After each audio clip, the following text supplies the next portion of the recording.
Washington, U.S. President Donald Trump on Friday pushed back against pressure to oust National Security Advisor H.R. McMaster, stressing their solid working relationship. In a volley of attacks from right-wing media, McMaster has been accused of being anti-Israel, having a short temper and collaborating with Obama-era officials.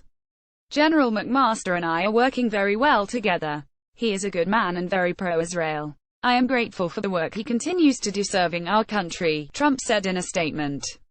The barrage of unflattering portrayals emerged as McMaster worked with new Chief of Staff John Kelly to purge the White House National Security Council of staffers from the nationalist wing of Trump's base.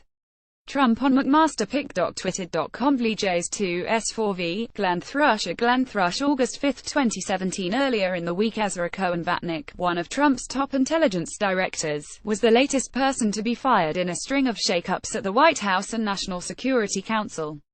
Cohen-Vatnik became a focal point for top national security advisors earlier this year when CIA leaders raised concerns about him with McMaster. A White House statement Wednesday said, "General McMaster appreciates the good work accomplished in the NSC's Intelligence Directorate under Ezra Cohen's leadership." It said McMaster has determined that, at this time, a different set of experiences is best suited to carrying that work forward. It said he would get another job within the administration. McMaster moved to replace the Jewish official when the concerns were raised in March, but Cohen-Vatnik appealed to Trump's top advisors Steve Bannon and Jared Kushner, who got Trump to intervene to save his job. Cohen-Vatnik was a protege of Trump's initial national security advisor, Michael Flynn, having worked for him at the Pentagon's intelligence shop.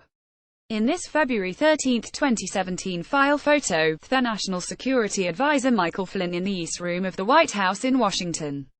App photo Evan Vucci. File in March, The New York Times reported that Cohen-Vatnik was one of two White House aides who leaked information to Rep.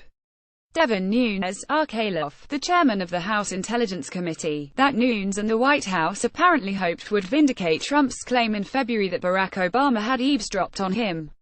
Trump made the wiretapping claim, without citing evidence, on Twitter in February. Intelligence and law enforcement officials, along with Democratic and Republican lawmakers, responded by saying there was no evidence to show that Obama had wiretapped Trump. According to the Times, Cohen-Vatnik started to review highly classified information after Trump posted his tweet in a bid to substantiate it.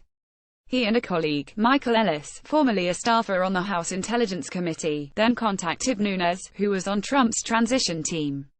Cohen-Vatnik's removal comes after the revelation by The Atlantic on Wednesday of the dismissal of Rich Higgins, another Iran hawk who was the NSC's Director of Strategic Planning. Higgins was sacked for circulating a memo in which he alleged that there was a Maoist insurgency within and without the government of globalists and Islamists. Also gone is Derek Harvey, who held the Middle East portfolio at the NSC, and who also was an Iran hawk. Harvey may assume another role in the administration. McMaster tapped Michael Bell, a retired Army colonel who has a conventional career portfolio, to replace Harvey. The removals come as McMaster seeks to consolidate his control of security policy and remove loyalists to Flynn, Trump's first national security advisor, who left after less than a month because of revelations that he had obscured Russia ties. U.S. President Donald Trump, right, listens as Army LT.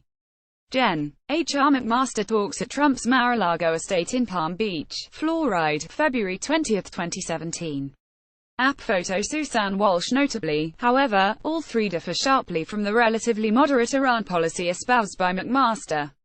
Last month, McMaster joined Secretary of State Rex Tillerson and Defense Secretary James Mattis in persuading Trump to recertify Iran's compliance with the Iran nuclear deal. Trump had been leaning toward decertification, which could trigger a crisis with U.S. allies who favor the deal, struck by Obama.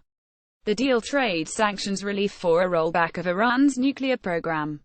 Within days of the recertification, it was reported that Trump had authorized the establishment of a rival group within the White House, led by Bannon, that would seek a path out of the deal.